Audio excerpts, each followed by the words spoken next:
married. Let us marry. Let us do the nikah, what we call it in Arabic. I will not stop them. Let them marry. Let them marry and let it be. From that moment on, let it be holy for them. Yes. And from that moment, let it be holy for them, and let God forgive them the sins that they did before. Okay, leave it like that. Yeah. Now, my question is that once we have been hearing all this stuff in life, once we have gone and we grow up, getting all this information, how can we affect a change? Does it mean that the parents are not giving their children the right information about marriage? Because if the parents have to taught the children how it does work, then they can also learn it. Like I saw you now, they introduce you as a professor. I wish to be a professor, but I cannot go and answer professor. If I don't go and study the course to be a professor, I cannot be a professor. You are a man. If I cannot go and study what it takes to be a man, I think in this marriage issue, people are not being trained to be even qualified to marriage. Because the world put it open, they don't look into it. That's why a lot of divorce, because nobody is prepared even to ripe for marriage.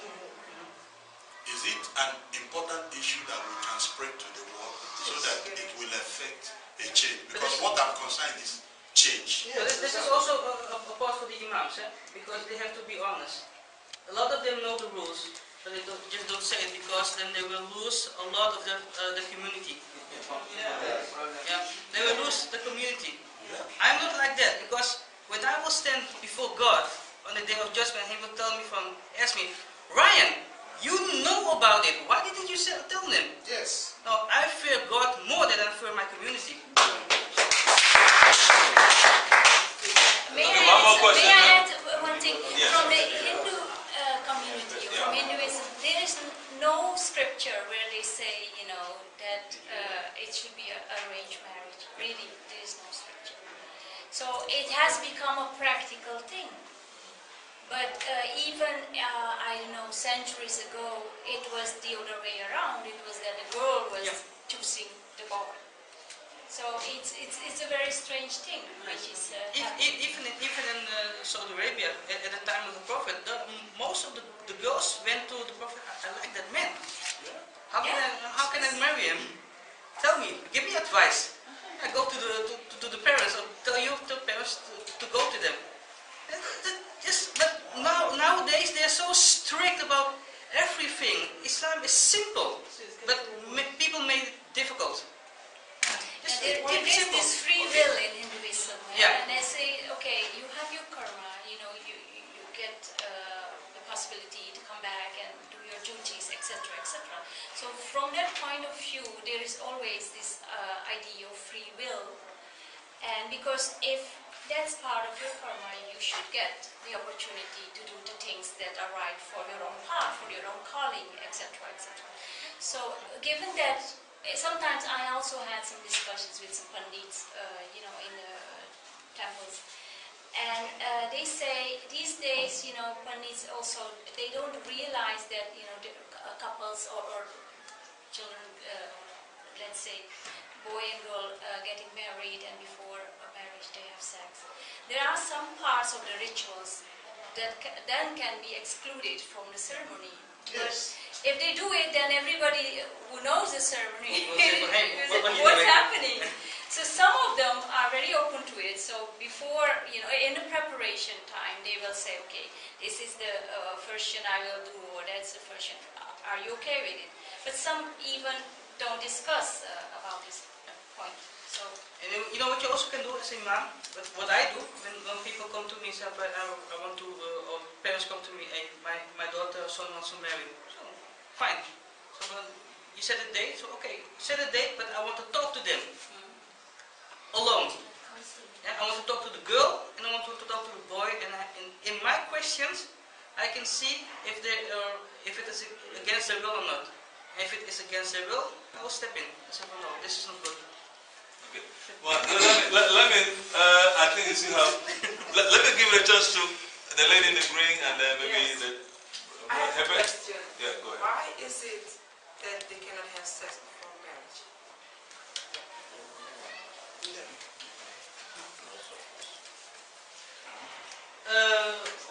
Islam, it's a sacred act. Do I say it good like that? Yeah. Okay. Exactly. It's something you even get blessings from. It's very in Islam, when you have sex with your wife, you get blessings. Yeah. So this is the nicest way to have blessings. So, but the Prophet in all religion, sex is a sacred thing, and do it according when you're married according to the law of God, and don't mind Christianity, Islam, Hinduism, Judaism. It's the same, and the faiths are almost the same. The red line is the same thing. Let's keep it like that. But I have to agree, it's difficult for the children to stay pure. It's difficult. So you also have to have that in your mind, and you have to talk to your children about it, and educate them also according to that. Because if they are going to do something, that they will learn everything at school. But be open-minded with your children. I'm open-minded with my daughters, with my oldest daughter, my youngest one. But I'm open-minded with them. I talk about everything. They can ask me everything, and I will give a straight answer. Because I want to be open-minded with my children, so that they will not make maybe the same mistakes I did. Okay? All right. Is it about the second for marriage? Now I want to just hold on so we can at least cover a few questions. Please just hold on to your questions. Can I please, sir? She's not dressed to. No, because why is it a mistake? No, mistake that I did it. I don't say that having sex before marriage is a mistake. According to religion, it's not good. But you will not get killed for what they do in other countries. That's why they in normal. What's the point about it? If you look at Islamic law, they will say it's better to marry quickly. But she said something. Oh, sorry. She said, why is it not good? I think if you will answer this question, it will be, you are just saying religion because of religion. I think it's not about religion or anything. It's about you honoring God. Because I believe I can easily present God to her and to present religion. Because when we begin to present religion, then we deviate from the whole thing. So if you fear God, because from God's own point of view, God says that we should be holy just like He Himself is holy. And then when God instituted the marriage and it became an institution, the Bible said that the man and the woman, they both lied together and they were naked and they were not ashamed. So sex is being practiced when the man and the woman they have legally married, and that's the time they will lie together and they will not be ashamed. But if you do sex when you are not married, you will be ashamed. You will surely be ashamed because God has said it. That's the reason why the man will break your heart, and that's the reason why the woman, after sleeping with the man, will walk away to another man. So, each time people involve in sex when they are not married, it brings shame. God has anybody. It brings shame. All right, let me come in here. We're going to please keep your question. We'll come back. Now, let's talk about the honor part of this whole thing. Who gets the honor for, let's say, an arranged marriage or forced marriage? Who gets the honor? Is it the couple, or is it the family or society? Where does the honor thing come from? The family. Family and then the society. It depends. If it is related to family and money, high esteem, then it's the family.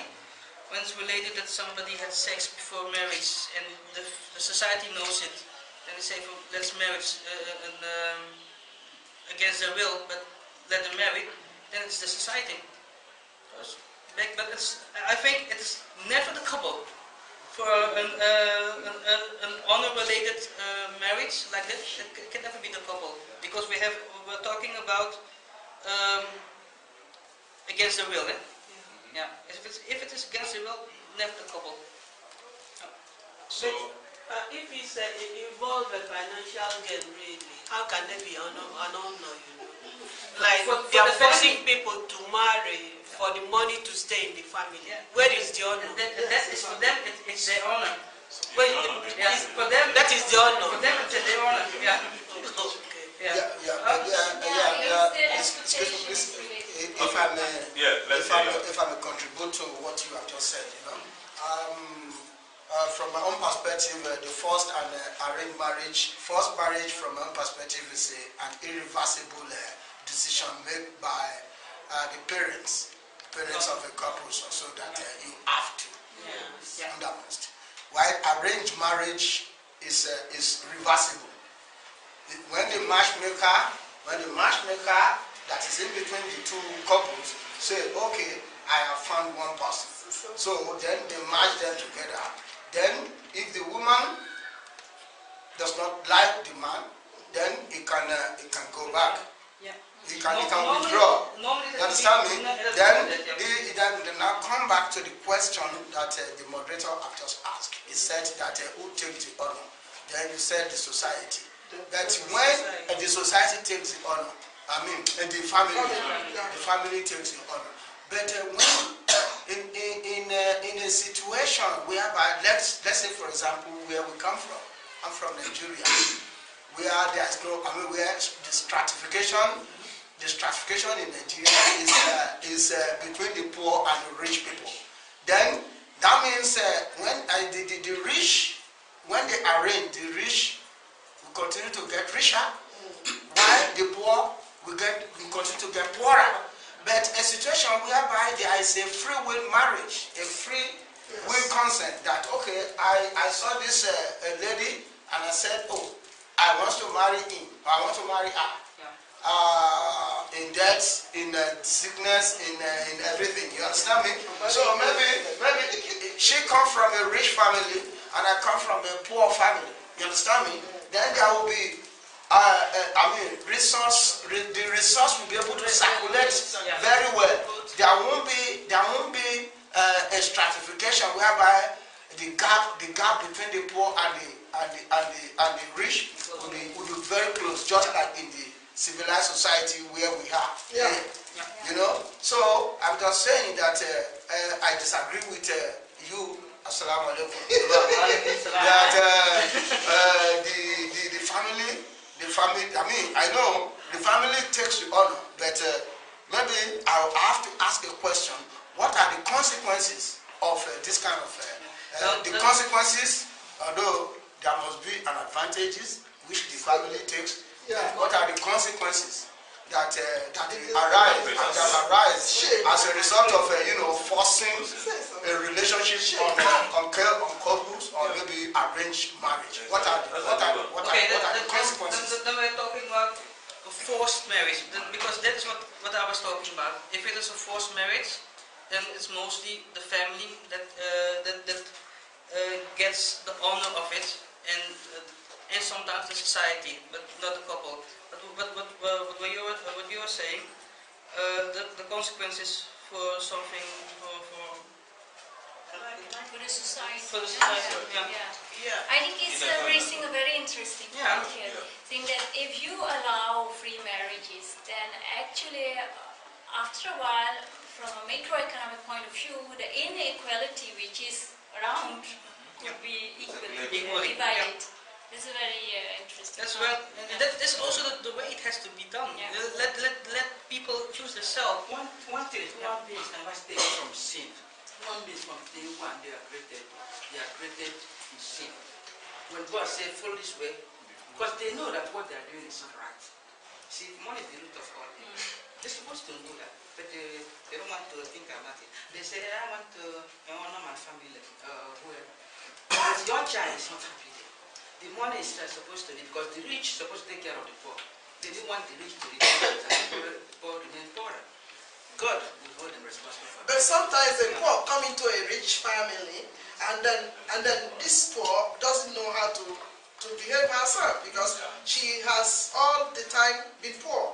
So Rose was not built in a day. Rose was not built in a day.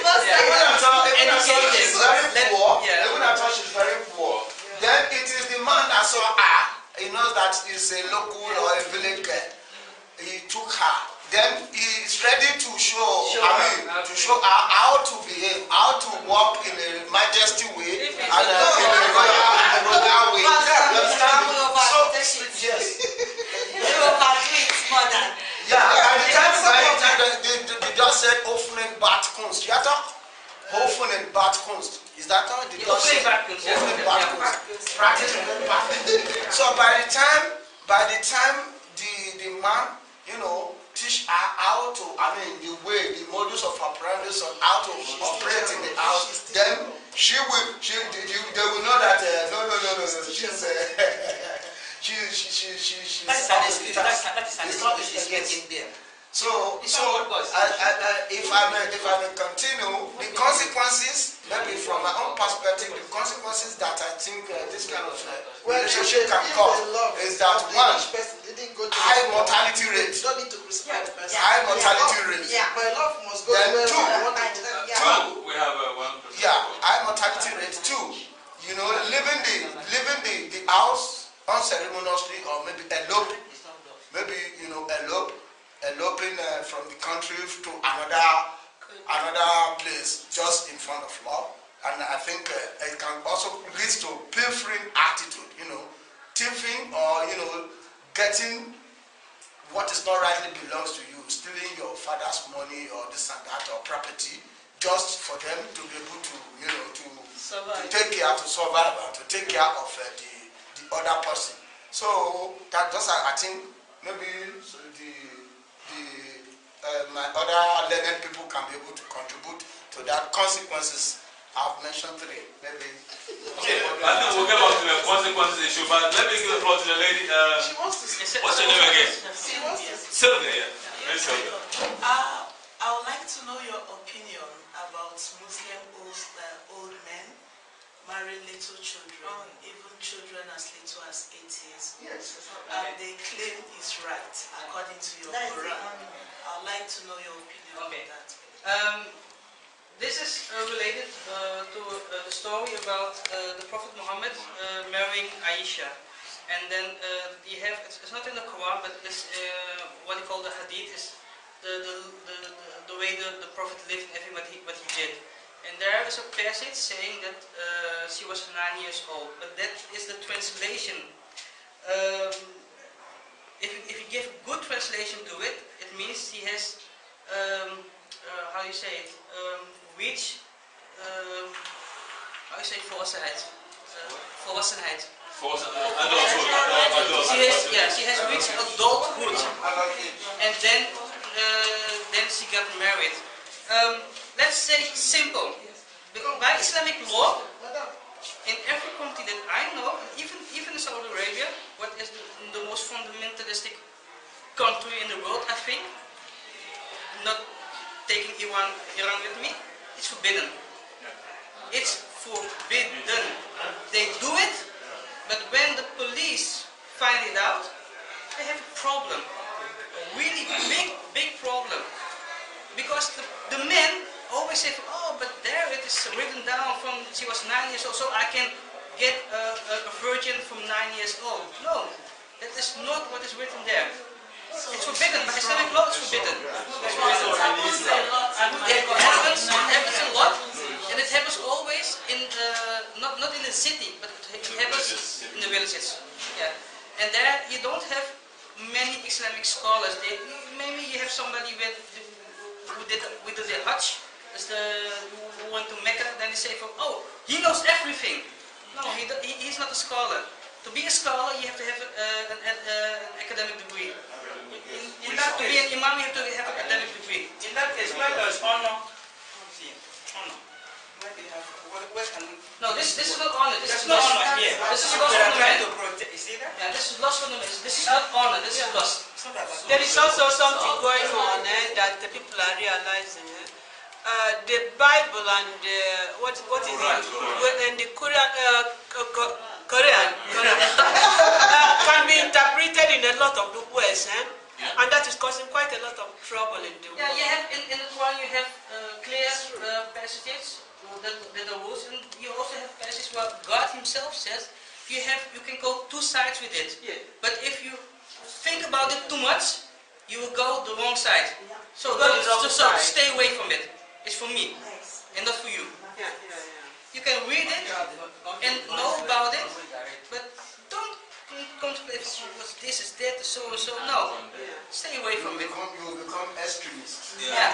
So what are you? And that is what's happening. Yeah, that's what happens when you look at the. Then you can do this, I can do that, I can take it like this. No.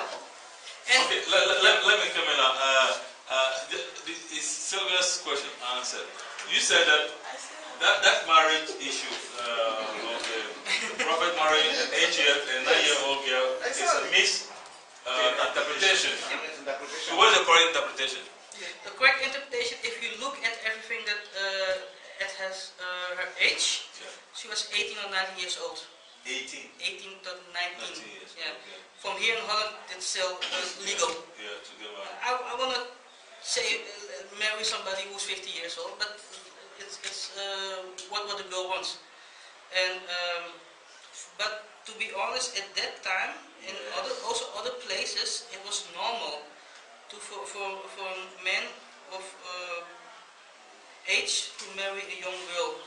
And I have it. I'm not only talking in the Middle East. Yeah, I'm talking about in the Middle East, but even in Europe, there were girls married to old men. Later on, people said, "Hey, you cannot do that. Let's have an agreement from this is the age. From that age, you can marry." And Holland is 18 years old, and that's it. But like I said, Islamic law. If we have Sharia, yeah, then it is forbidden. It's forbidden. Yeah. Okay, is it related to the same point? Yeah, but Okay, just quickly. I think what you said is right now, because in those days, this is how many centuries we are talking about. Yeah, people are relating to what happened. That time was for a reason. They don't know the just cause why those people were doing it. But now we are in the modern age. If like the days we are counting now, ours is from Britain, civilization. In those days, there's nothing like these moons and everything. Yeah, it's true. So what these things are misinformation and miscalculation of arrangement. Like now, she said, I'm from Nigeria. She said 9 years, right? It happened of 8 years. It happened often. When you, when you ask them, they give you different explanation. They will say, yeah, when you want to marry, you must marry a virgin. Listen, you must marry a virgin. And that's why they did the girl by 8 years. And now we discuss and we say it's a free will, you can allow them to do whatever they want to do. So all these things, when we are in this century, we happens to be favored what is happening now. If they say it's 19, so when you go back to the mosque also, you tell them that, okay, now it's 18 that have been agreed by the peace and unity of, because when you talk about the consequence, like he said, the consequence is not only that we will face it now, because you made one point that I like. Whatever you do here, you will stand before God and give account of it. And the account is, oh, sorry.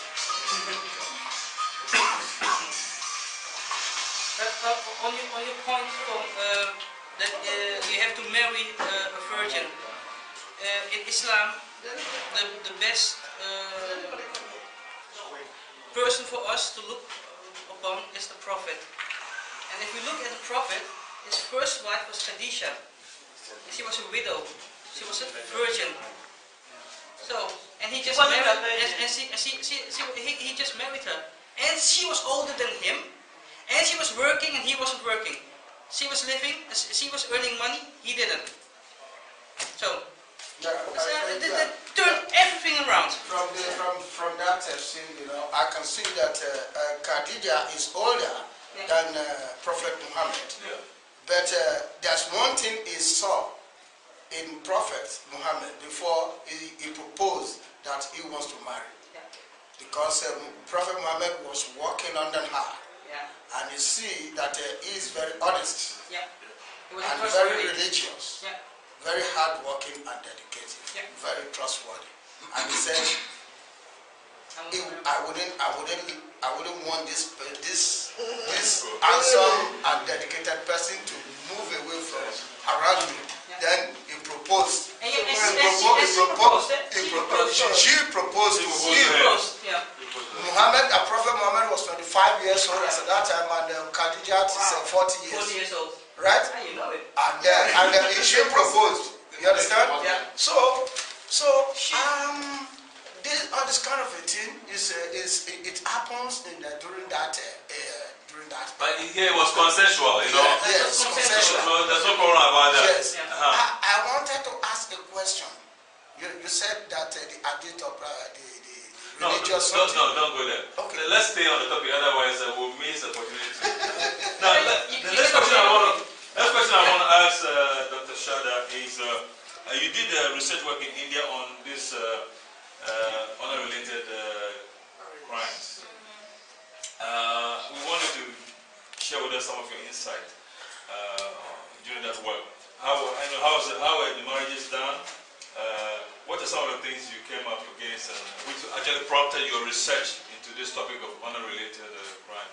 By the way, honor-related marriage is a part of honor-related crimes, which actually is forbidden. The government has to stand against that. So we want her to share with us a little bit about what she found out on the field while she did her research.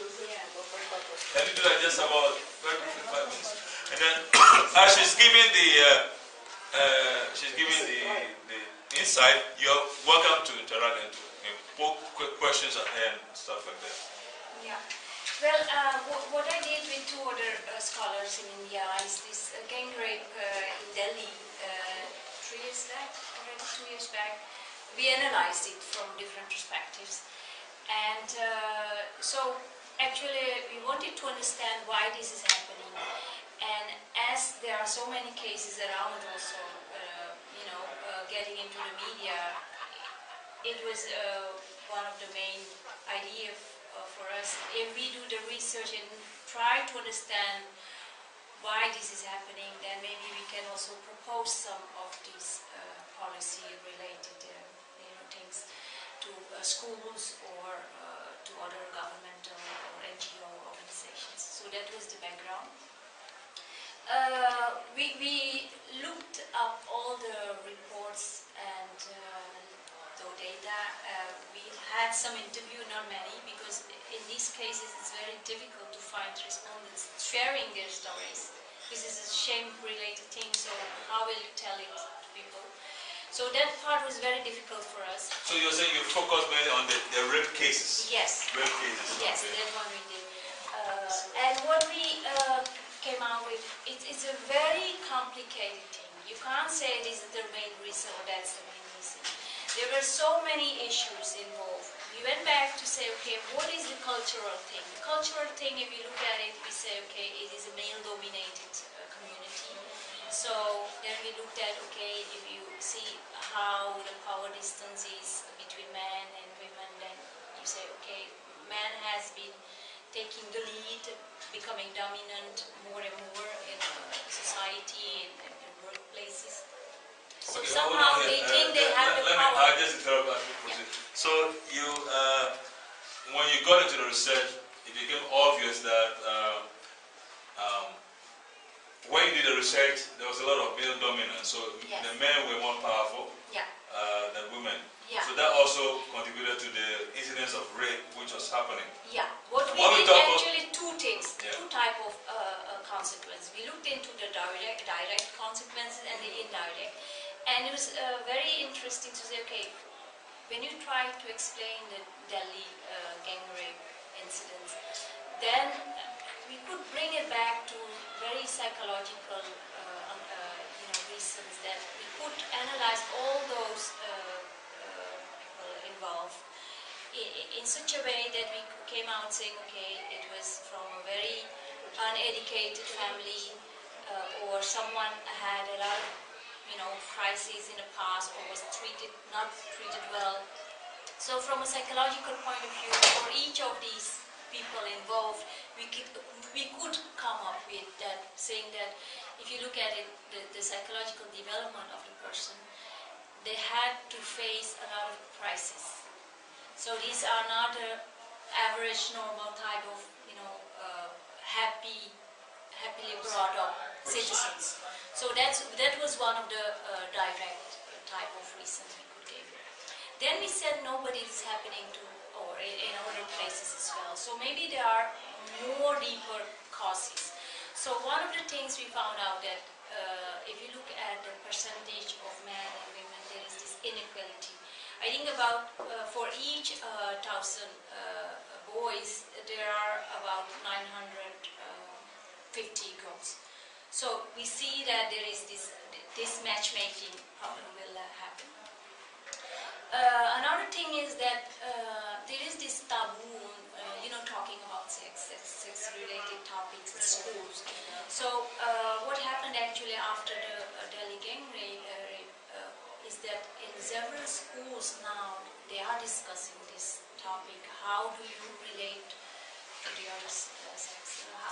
How gender issues should be discussed, etc. So that's the positive side of it, that actually only now they are talking about. There is no sex-related education or topics dealt with in the education, but as of now, maybe 2 years back, now they are talking about it. The other thing they say is that there is a lot of confusion also in the society. It's a society where you can find deep norms, values, etc. saying, okay, you should respect the other. You should respect the other gender, because if you look back also from a religious point of view, we have several expressions of God in women appearances, like we say Goddess, Lakshmi, Goddess, you know, Saraswati. So we have embraced the feminine aspect even in, you know, expressing God. So how come that, you know, you will not honor? So that was a very confusing thing, and what we found is that this has also to do with the influence from Western type of you know, communities coming in, and just also the TV, the internet technology. So while the society tries, or especially in the rural areas, which is the 90% region, tries to keep their values and say, okay, this is, you know, the way we do our things. There is a lot of influence from outside without being integrated in their daily lives, without being discussed about, you know, if they see girls and boys just having sex in films, etc., they will think this is a normal thing, without taking the time to discuss what is happening. So all the influence is coming from the Western society. Don't get the places in their traditional way of thinking. Children and parents, there is a huge gap when it comes to some of these taboo-related topics. They will not talk about it. So it is a very, very complicated thing. And I've also asked my colleagues to see if they can find cases where people want to share what happened, etc. And we try to see whether we can help these, because the point is that if these victims, they can't share it in the family, it's a shame, they can't share, they will not get help. And at the moment there are some schools having more, you know, possibilities to discuss this stuff.